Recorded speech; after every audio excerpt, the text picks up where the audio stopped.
Welcome to another episode of the State of the Bulldogs. It is Furman week. Conference play is beginning. And even though Furman is bad, we are still not feeling very good about this game. But first, boys, a little around the horn, a little fun around the horn. We got Grant and Mike tonight. First question. Grant, you inspired this by showing us your Halloween costume for the year. If you were a Pop-Tart, what flavor would you be? Grant, what flavor are you going to be on Halloween? Such a good question. Yeah, my new costume I found today I'm gonna buy. I think it only comes in a frosted strawberry, which is what I usually have, other than a brown sugar cinnamon. So I think we'll stick with frosted strawberry. Oh, that brown sugar cinnamon's good though. It is very good. Yeah, Mike, good. What flavor would you be? There's only two right answers. It's either brown sugar cinnamon or that berry swirl with the purple one. Oh yeah. But I'm old school brown sugar cinnamon all the way. Yeah. Yeah, that's me, 100%. Brown sugar cinnamon, amazing. On a little bit more relevant note, is the SoCon a one-bid conference? And before we jump in, I'll add some context to this. So this is week 5. We're 4 games into the season. Most teams have played 4 games. The SoCon has one team undefeated, Mercer 4-0. Everyone else has 3 or 2. Oh, Wofford has 1 loss. Everyone else outside of Mercer and Wofford have 2 or more losses. And we haven't really started conference play. Are we a one-bid conference this season? If not, how so? Grant. Just looking back, it's amazing we're going to this question a couple years ago when Samford made it.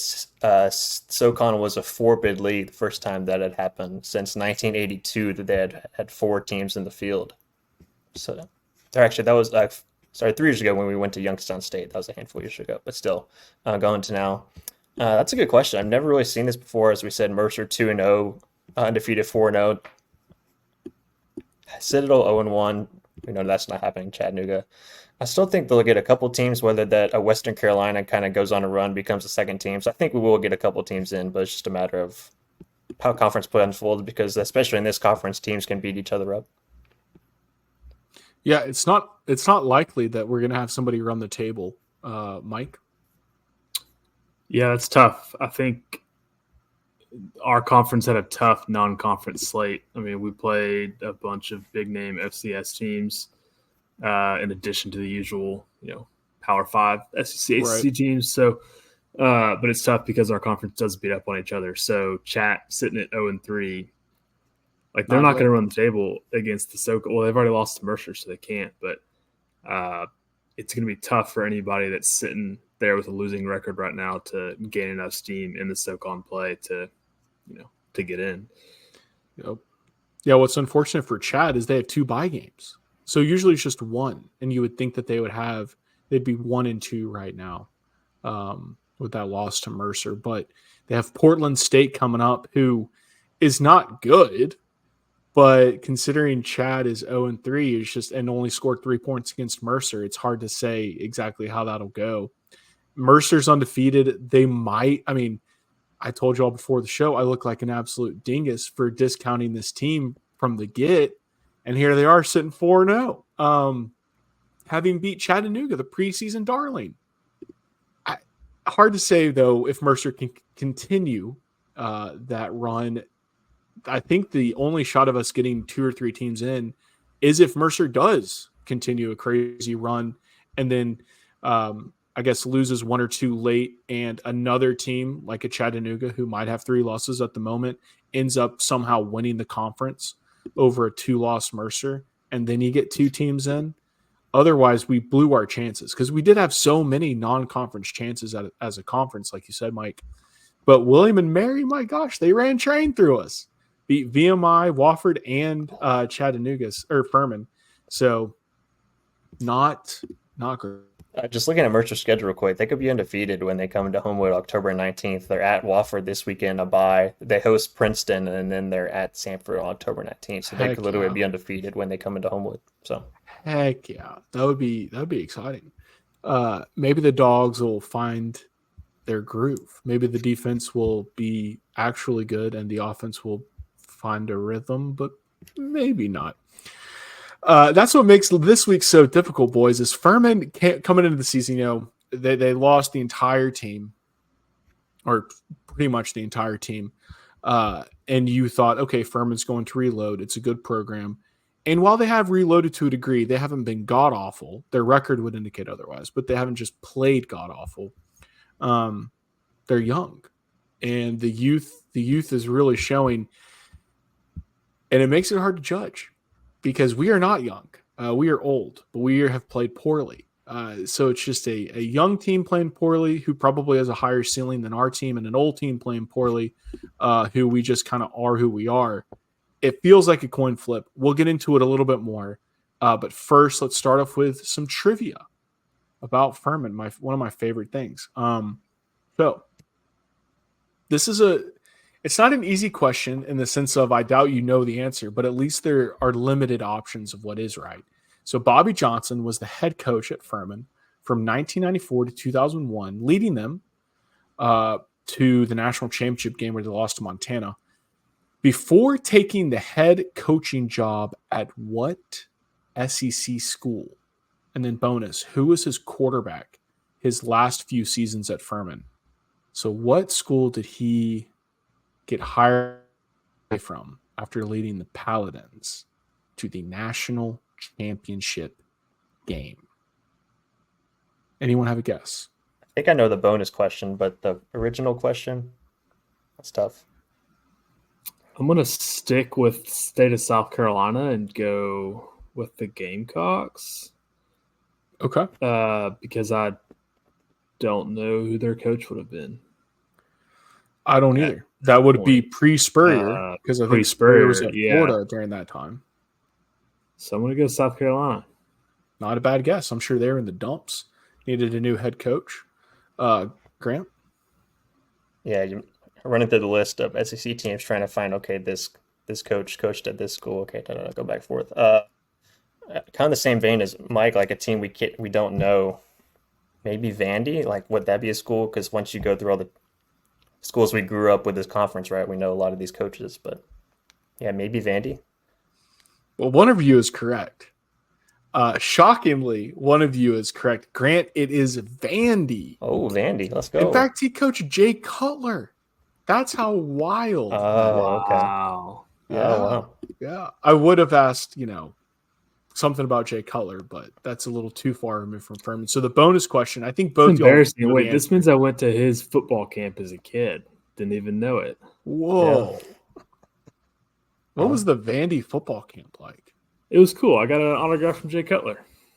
Okay. Well, that's sick. That's all I remember, really. That's cool. Yeah.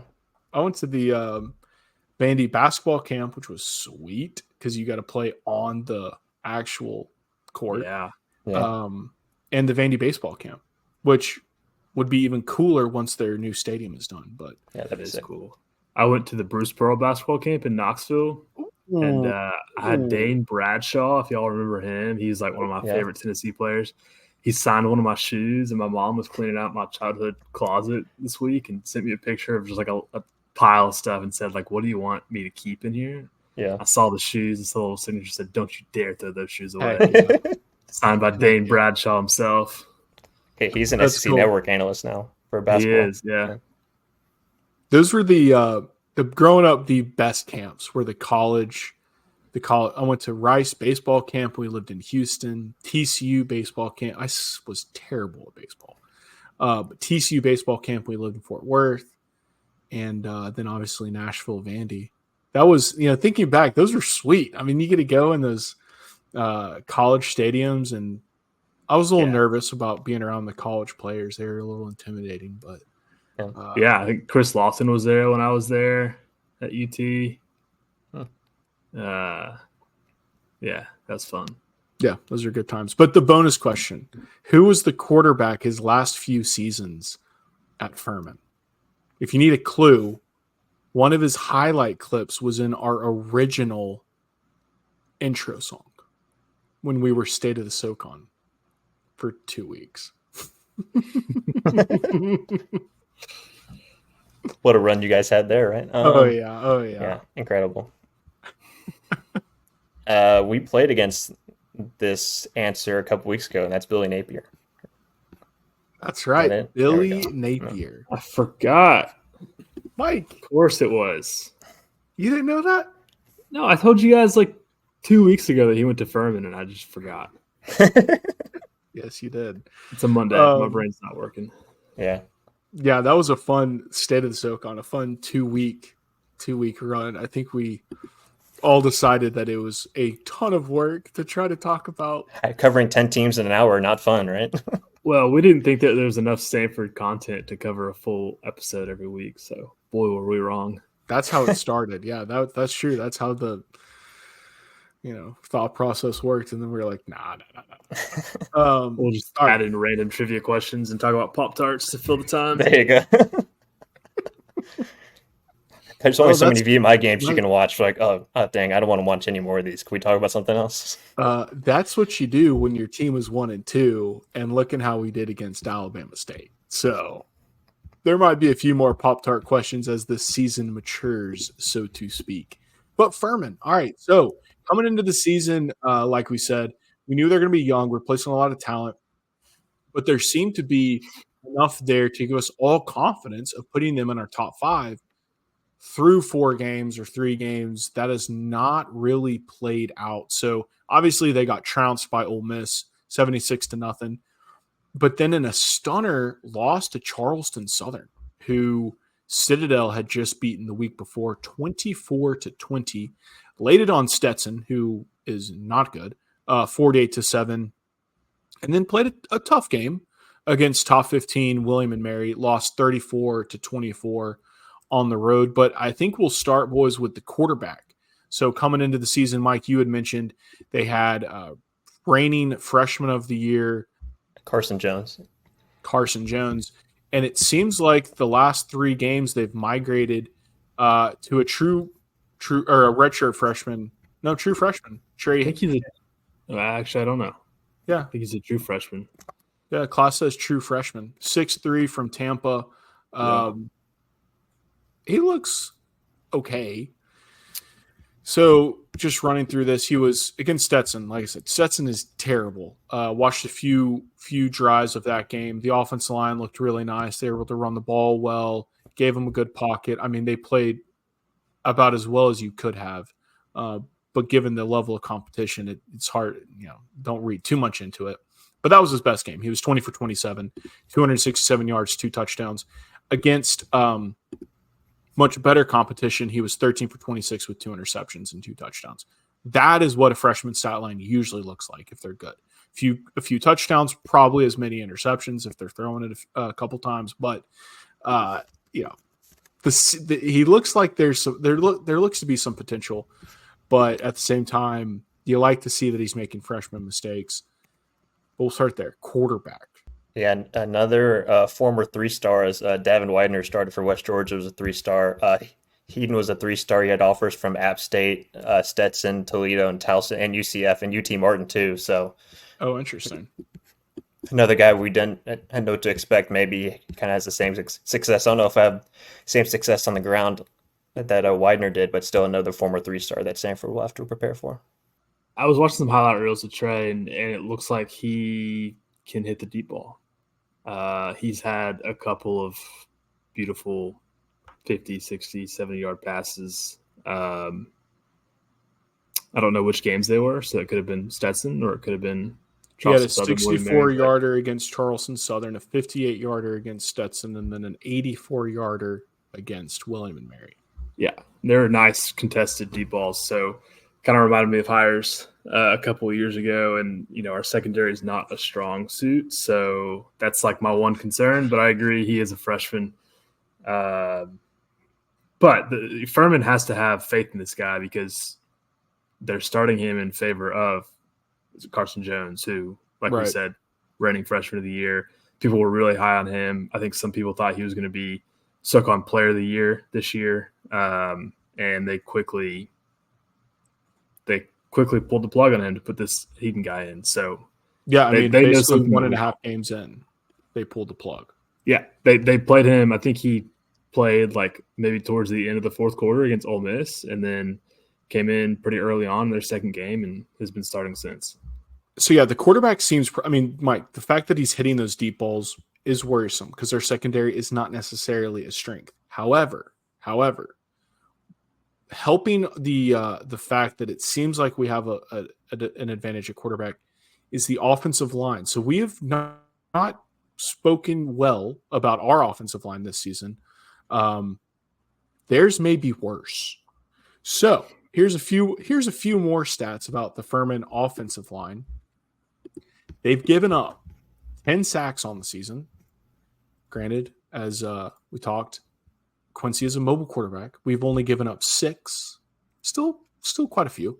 But they've given up 10 sacks, and most importantly, they only gain 2.8 yards on the ground per rush. That is not a great average. Again, putting that in perspective, that's the same as Samford. And guess what we haven't spoken glowingly about? Our running game. In fact, it's been putrid. So, now that I say that, Furman just played a top 25 team. We haven't even played that. So, again, even considering just the few points we've talked about so far, Furman's probably still going to win this game. Oh, this is not, as this is processing in my mind, I do not like what I'm thinking about. That just took 20 minutes. Right, because as you think, okay, Furman's only earning 2.8 yards on the ground, but so are we. Furman's played stiffer competition than we have. When I was watching the few drives of the Stetson game, I mentioned to you all that they looked good, right? They looked good against bad competition. When we played Alabama State, who we think will be a below-average FCS team, who cares if they win the SWAC, a below-average FCS team, we did not look good. We could not really do anything offensively. That does not bode well, right? Especially against our defensive line, who has a propensity to get moved off the ball. Because this Furman line looks pretty similar to West Georgia in the sense of they have a smaller weight size, all pretty tall, 6'3", 6'4", but a little small, 280s, 290s on the line. So they all can move quickly. And guys that can move guys. So that 2.8, God, I hate a negative outlook. Can someone bring a positive outlook? Because I'm about to say, Furman giving up 2.8 yards on the season, that average is going to tick up quite a bit against the Samford defense. Is that bad to say? I mean, Samford kind of did hold Alabama State in check a little bit when it came to the ground, right? I mean, they held them to 3 yards. Sure, but there's no passing attack that we really had to worry about. But you still gave up a couple of big plays in the past game, and even when they still couldn't move the ball down the field. I mean, he was 9 for 23, had the long 47-yard pass to set up their first score, but still, Alabama State ran for it a lot in the first 2 games. She held them to 103 yards last week, so that is a little bit positive. But yeah, again, you have to weigh that with the passing attack wasn't there for ASU. We really haven't seen these safer corners tested when there's not a 5-star quarterback lining up on the other side, right? Remember, with DJ throwing for 460 yards or whatever. We're still waiting on this Samford secondary and a comparable competition to see if they can keep guys in check, and we'll see if Furman can connect on those couple of deep balls that Mike saw watching the film. No, that's fair, Grant. But again, it's the fact that Alabama State's passing attack, even though they did hit big plays on us, or 1 or 2 big plays on us, which does not bode well for this game. The quarterback, as you said, 9 for 23. That's not a team where you're afraid to stack or load the box. We cannot afford to load the box against Furman. No. And if we do, they will hurt us deep. And if they hurt us deep and we lighten the box, then they're just going to gash us. So we really have to lean on the fact that the quarterback is a freshman, and we have to pray for some mistakes. Furman always has seemed to be a team where they're going to do what they want to do, whether they succeed at it or not. And they love to run the ball, although this season it's not working out, so they've kind of gone a little to the passing attack. But line has the advantage over our defensive line. I don't know if their defensive line has an advantage over our offensive line. Our offensive line has played well in moments, has played very poorly at others. That one's a little harder to gauge, but I'm pretty confident that their D line or O line is going to hold our D line or hold an advantage over them. We might make some plays, but for the most part, I think they're going to get what they want to get offensively, despite the fact they got a freshman quarterback. So we got to pray for an interception or two and maybe take it back to the house, help out the offense a little bit. Or at least get in good field position. Yeah. They've thrown 5 interceptions this year to 6 touchdowns, but I do think that Jones has thrown the majority of those picks. Hey, maybe coming off a bye week is all we need, you know? Let's just reset. Let's just treat this as a preseason episode. Yeah, there we go. The 2 weeks to prep. 2 weeks to prep. The SoCon season's a whole new season. We threw out last year. We just focus on this year. What's in front of us, Sam? We're just going to make sure that we're ready to go for a big road contest, Sam. We got to stay positive around here. That's the other thing. Someone's got to bring the positivity around here. It's on the road. It's on the road. I forgot about that little detail. That's even worse. Will Furman fans complain about a call that doesn't go their way and maybe they don't end up winning? Will that happen this time again? Well, in that Stetson game, their D tackle, both of their D tackles, who they're rotating in, both got very suspect roughing the passer calls, which led to Stetson's only red zone drive. Okay. Those 2 D tackles look fast, look strong, look like they could give Cooper Frazier quite a day. Not as dangerous on the edge. I mean, they play fast and hard like every Furman defensive line does. They play a little bit bigger, but they got 2 dudes on the interior of the D line that might wreak havoc. We'll see. I mean, they were tossing that poor Stetson center down on the ground. I mean, literally threw him down on the ground on one of the almost sacks that was somehow called for roughing the passer, which it was not. The dude buried his face mask into his chest. That seems to be a theme over all sports. On Saturday and Sundays, we're roughing the passers lately. Well, maybe for the team that you're wearing a jacket for, but most teams don't get a benefit. Okay. But okay, Grant. All right, I like that. We're resetting. Samford's resetting. The glass spec is we know what we're not good at, so we're going to come out this week and do the opposite. What are we good at, though? I just don't tweet at me at 5:00 on Saturday if we do lose. But I'm sorry, I didn't. Well, I think we are good at throwing it deep. The impressive balls Quincy has shown, or that we've hit on, have been deep balls. We have not shown an ability to turn a screen into a touchdown. Yeah. We have not shown an ability to break a big run. Quarterback run and QB deep or deep ball is the most success we've seen on offense. Yeah. Speaking of the Samford offense, I wanted to bring it up later, but we can do it now. I went through, not counting the Florida game, went through all Samford's drives this year. Yeah, they've had 23 drives total. A couple of those ended at half, so you can cut those out. But they've had 6 scoring drives, and when you get down to it, they've had 15 total drives that none have lasted longer than 4 minutes, 14 seconds, and they've all been 7 plays or less, and those resulted in... Did you say 15? Yeah, at least 14 to 15 drives of 7 plays or less that none lasted longer than 4 minutes and 14 seconds, which resulted in an interception, punt, like that. Like, we could go to the West Georgia game, 7 plays punt, 7 plays pick, 3 plays punt, 3 plays fumble, 3 plays punt, 4 plays punt, and then 10 plays you miss field goal. Those aren't consecutive, but those were the drives in which Samford struggled against West Georgia. And then you go to Alabama State, 6 plays, 2 minutes punt, 3 plays, 138 punt, 6 plays, 242 punt, 4 plays, 222 punt, 5 plays, 207. Dude.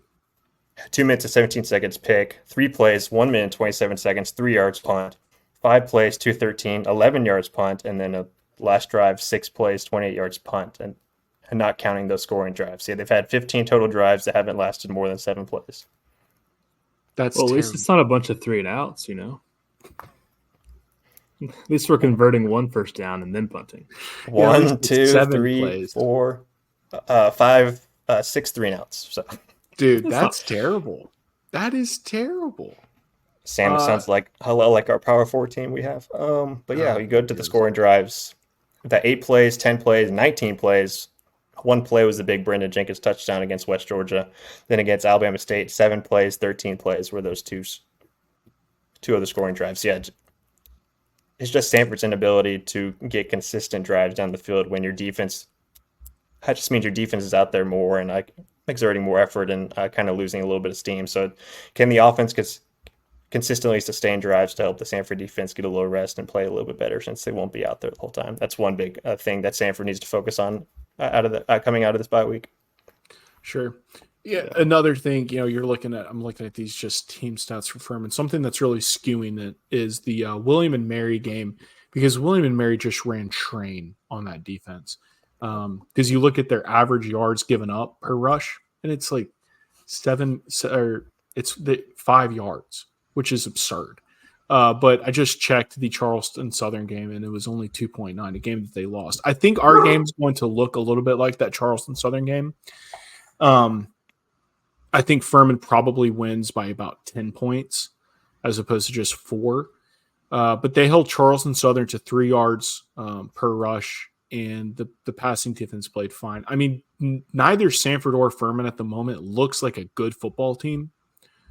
Furman looks a little bit better doing it than Samford does.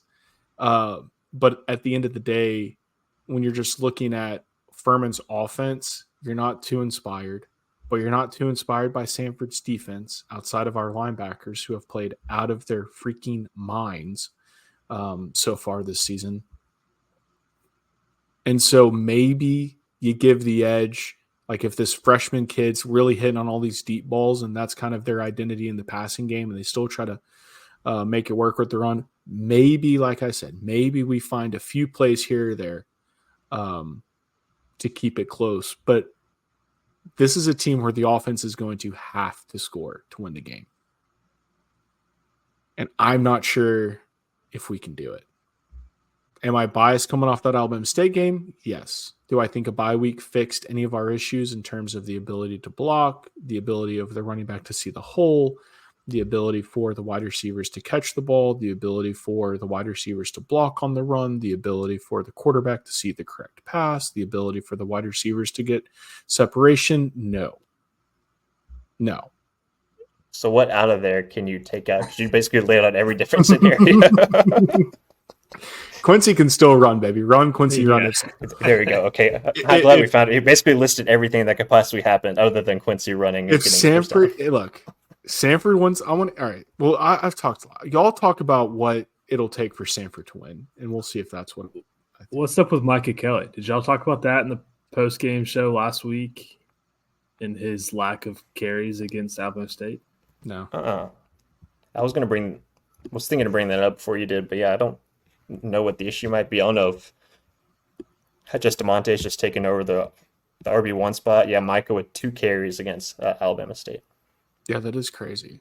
He seemed like he flashed a little bit in the first game, and yeah. I mean, the thing is, though, Witherspoon's playing so well. He's averaged 4.5 yards on the ground this season, so they're just feeding the hot hand. Yeah. Oh no, I'm sorry. He averaged 5.5 against Alabama State. Yeah. Yeah, that's good. That's good to see because he was kind of a letdown last year, partially because we had Jay Stanton. But yeah, he didn't get enough carries. Yeah. But we don't execute consistently enough to take advantage of his ability. So that's crazy. It's crazy. He averaged 5.5 yards against Alabama State because it felt like it. But at the same time, when your running back is averaging that much, you should score more than 12 points. Like that's unreal. But then you have so many plays like that first drive, so many plays from inside the 2 that we talked about on the post-game show, right? You can't find a way to get it in. You got to have a guy. DeMonte's been kind of that power guy. We saw a little bit of that last year. He's definitely becoming that kind of guy this year.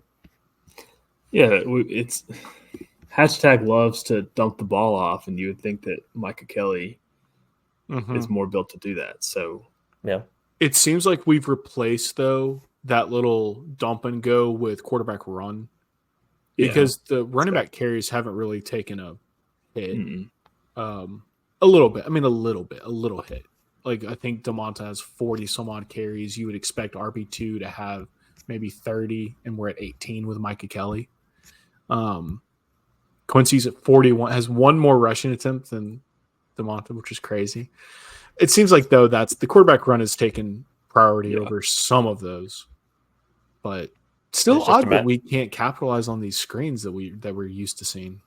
Yeah, it's just a matter of how long can Quincy hold up, basically, if you're running him so much, especially like this. Like we talked about, I just got the game notes, and Nick Scalzo is no longer QB2. It's Hayden Cleese, the freshman. So how much does that lean into maybe running Quincy? Not as much. You just go unafraid. You just go forget about it and just any way to get yards. We're going to run the quarterback. And how long can Samford keep doing that over the course of the rest of the season? I think another fair question is, yes, Quincy has looked fine. He is not the reason we are struggling. However, when you're the quarterback, your job is to score points. We scored 12 points last week. If we score 12 points again, at what point do you just try something new? I get that the most successful thing we do is running Quincy. That's the best thing our offense can do. But if he's not scoring points, doesn't matter, right? Like, what's a better option gonna do though? Yeah, exactly. I have no idea. Be less efficient with his legs and just hope that our receivers. Well, for example, DJ Rios has fallen off the map. He had negative yards last game, so you got to think that this is obviously a hypothetical. If they threw in another quarterback who doesn't rely on their legs, right? And in their mind, they have to get rid of the ball. They're going to get the receivers more involved. And Rios probably doesn't end with negative yards in a game like that.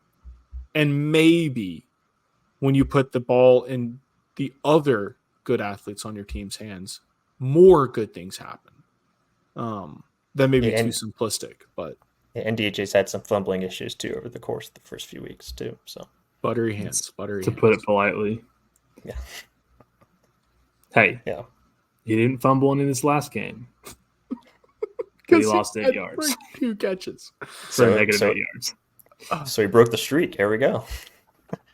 See, it's a new week for everybody. It's a new week for everybody after the bye week. You just got to flush it all down again. Don't ask me at 5:00 on Saturday if we lose. But so here's the question: whose offense is worse, Samford or Oklahoma? Can we mute his mic real quick? Hold on. No. That's one comment. Yeah, that's calling the kettle black in that argument. Yeah, exactly. A true freshman starting this Saturday, by the way. Yeah. Yikes. I don't like the tone of this episode because it feels like the best chance we have at a victory outside of VMI, at least on paper right now, the best chance we have at a victory for the rest of the season. I mean, maybe Tennessee Tech for the rest. And if this is how negative I'm feeling, just looking at the ups and downs of Furman season, because they've played just 2 extreme ends of competition with Stetson and Ole Miss. I mean, it doesn't get much more extreme than that. And then did West Georgia lose? Oh, West Georgia got waxed last week. So just again, no good indicators coming from Samford's schedule. One more thing, Samford, Furman. This is Furman's family weekend, so schools do still have football games on family weekends. So I'm just shocked to hear that. Wow, they didn't choose the bye week. No, they didn't choose the bye week. They don't have a concert for the people that don't like football, but they actually have football games. It's a big step. But how are they supposed to spend quality time with their family if they're busy watching football, Grant? I don't know. That's a great question. I'm sure we'll figure that out in 2025 if we have a game on family weekend. Oh boy! At this point, we got to move family weekend to the winter and just have it on a basketball weekend. Yeah, I like that. That's good. That's actually not. That's Mike. You don't have a lot of good ideas, but when you do, they're great. That's just so rude. That is a great idea. I'll play Furman on Saturday in February, whatever. Family weekend, February, Sanford, Furman. Yeah, imagine that. That would be hype. Yeah. First day of basketball practice is today, so yeah. If y'all haven't watched it, go watch the hype video that was just released today. It's pretty sick. It starts off with they released a hype video. Yeah, It's a Bill Self. Yeah, Bill Self. Yeah, it's Bill Self talking about how he doesn't want to play buckyball again. That's cool. Back to Furman, just to give everybody a few names to watch for on the Furman defensive side. Xavier Stevens is their sack leader. He is a senior. He's one of the D tackles who just looked very explosive against Stetson. Again, it's Stetson. I understand that. But he looked very, very good.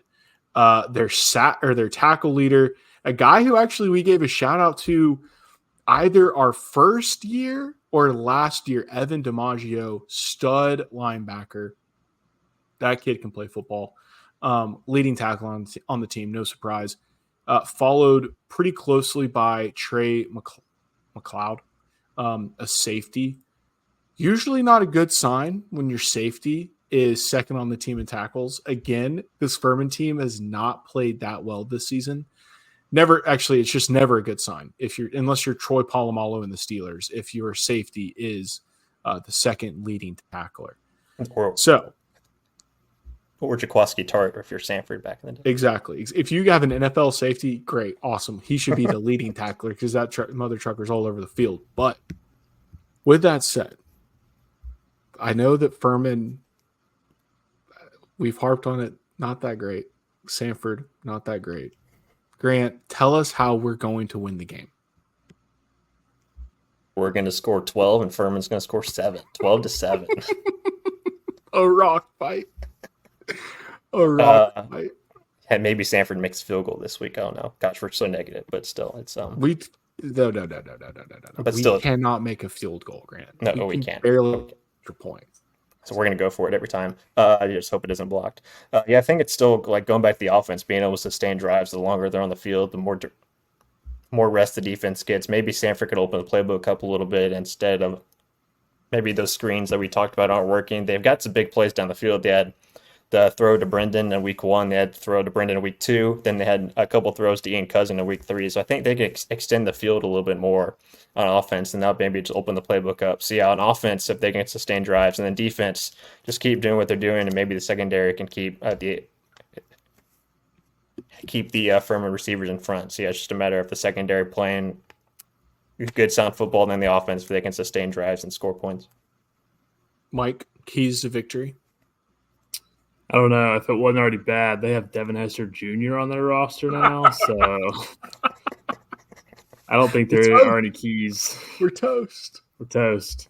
Devin Hester Jr., that's awesome. Echo what Grant said. Just try to create some sustained drives. Look into some decision-making from Quincy in terms of passing the ball and not just using his legs. So try to keep our defense off the field, give them some rest, but I don't really know. It's tough. Like you said, we've played some really bad teams, and we've played, Florida's still a really bad team. Yeah, we've played just all bad teams. We've just played 3 really bad teams, and we've looked really bad against all 3. So yeah, I'd say for the SoCon as a whole, like this week when we kind of all start seeing what everybody's made of, because we're starting to play SoCon teams. So we don't want to jump to conclusions if we hadn't already, but we'll see. We will see. I don't see us winning this game just because Furman's defense is not that bad, and their 2 D tackles are going to feast on the inside. But if we are going to win the game, it's going to be because we contain those 2 guys, protected Quincy, and hit the deep ball. If we can hit the deep ball, everything opens up in conference play, because then we're actually going to be able to run the ball and take advantage of running the ball, because when you hit a 30-yard, 40-yard pass, well, all of a sudden you're in the red zone. And a 4.5-yard carry 2 times in a row, you're cooking, right? So protect Quincy, hit the deep ball, and just hope that freshman quarterback makes some mistakes, because the sad reality is if Furman plays a sound, disciplined game, they will win, because their worst is much better than our worst, and neither one of us have a best. So that's your Furman preview in a freaking nutshell. Around the SoCon, though. I got to dip out. Okay. Grant, we'll catch you. Good luck in your softball game. So around the SoCon this past week, Norfolk State, Mike, thank God VMI is still playing football. Norfolk State beat VMI 32-10. Montana beat Western Carolina 46-35. Respectable loss. Mercer beat the Citadel 38-21. William and Mary, as we said, beat Furman 34-24. And then ETSU put it on Elon 34-14. Not going to lie, Mike. ETSU, are they back? They might be on their way back. We could say they're on their way back. We'll see how conference play goes, but this is a very good start to the season for ETSU. A shocking start to the season for Mercer. Not shocking for UTC. We knew they would lose at least 2 games. I think the surprise is the Mercer one. And then a surprise with Furman. You think a rebuild, you think a program like this, that they would be good or just better. But they're young. They got, I think, 1 or 2 freshmen on the offensive line, as we talked about, freshman quarterback. So not the season the Paladins were expected. It's going to be a fun conference slate, though. Yeah. It's chaotic. Not fun for us, but maybe fun for some other teams. Yeah. It could be fun. It could be fun for us. We'll see. I like how difficult the non-conference play was for some of these teams, like ETSU. Oh yeah. They've what a great way to start a new coaching regime, taking North Dakota State to the wire at home, and then coming back and beating Elon the next week. It's great. It is great, and a team that was really a dumpster fire in terms of portal and team culture and really their whole athletic department. Men's basketball and football. For how proud that fan base is. So good for them. Yeah, no, it seems like it's building in the right direction where we feel like we're kind of just treading water as a program. We reached a high that maybe we should not have reached in 22, and now we're just back to being average to below average. Yeah, we shall see. State. Interesting that we have Bobby Bowden in common. This week in the SoCon. So obviously Samford traveling to Furman. Mercer on the road against Wofford. Wofford, another one of those surprising teams to start the season. ETSU travels to the Citadel. Expected dub there. And then UTC is hosting Portland State, which should be a win. They're 0-3. They play in the Big Sky, but similar to Chattanooga, had 2 bye games, one against Washington State, one against Boise State. They lost to Weber State 43-16, and then their South Dakota game was canceled. So probably not a good team, probably going to be a win for UTC, but one of those teams where you just don't know much about. So, yeah. The SoCon's getting started. Who would have thought heading into week 5 that Mercer versus Wofford and ETSU versus Citadel would be a pivotal week in SoCon matchups? Dude. It's insane. I hate it, but I love it. I would love it more if Samford was relevant at the moment. Yeah, but at least Chat and Furman and Western aren't either, really. So for now. That's true. We can hang our hat on that. At least Furman for now. Oh god. Yeah. And if we beat everybody, if we beat Furman, we beat them, we would be feeling so much better. If we had if we had beaten Alabama State 35-7, we'd be feeling wonderful heading into this game. I think it's because we only scored 12 points on what is not a good defense. We get one more crack at it. Furman's defense is not that good either, outside of Evan and the D tackles, but one more crack at it. If we can build some momentum here, maybe we could have a fun season. Sam, that's what last week was for. It is. I know, but we won. The first week's a disappointment. We're not expecting to beat Florida the second week. And finally, it's like, oh, we've got some breathing room. Alabama State. That's a gimme. I know. Let's give our guys some confidence heading into SoCon play. I know. And yet here we are. You're right. That's the reality of it. That it's just And to the Samford football fans who've been following this team for 40 years, This is probably the tried and true Samford team we're used to, especially in the Hatcher era, where there are highs and there are lows, and there's a whole lot more lows than highs. But I guess the lows aren't too low because he still has his job. All right, let's get to State of the Bulldogs on that comment. Gonna hit on women's soccer and volleyball. Women's soccer went 1-1 to start conference play. We traveled to Western and to UTC. Lost 0-2 to Western, but beat UTC this past weekend 1-0. And we have Wofford coming into town on Friday night, 6:00.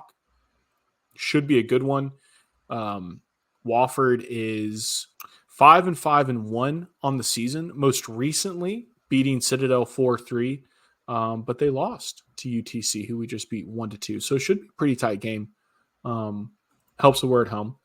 On the volleyball side of things, we went 1-2 in the Alabama Challenge. So Auburn and South Alabama were L's. We lost 1-3 to Auburn, 1-3 to South Alabama, but beat UAB to claim top volleyball team in the city of Birmingham. So that feels good. Always good to beat UAB. They like to chirp. We have Wofford, Chattanooga, Western, our next 3 games. SoCon play is beginning. Wofford this Friday. We're traveling to the Sparkle City. I think that's what they call Spartanburg, the Sparkle City. I'm not sure why. That's terrible. I know, but I think it's nothing in that city sparkles. I've been there. The Denny's corporate headquarters kind of sparkles, but there's no Denny's there. And there's a wrap your mind around Krispy that Kreme, one. right? Krispy Kreme who makes the giant donuts.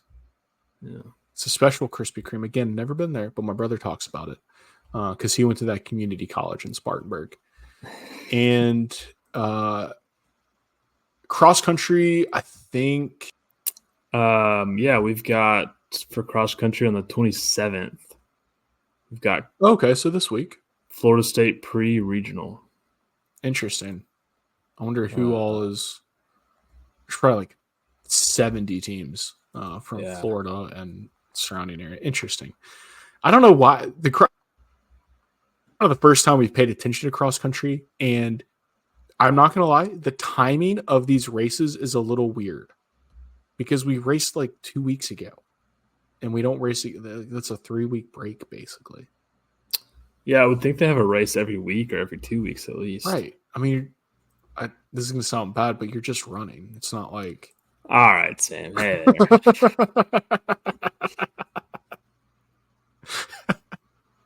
on that, Mike. Any final thoughts? You got a we didn't ask Grant. Well, Grant kind of did it, but score prediction for the Furman game.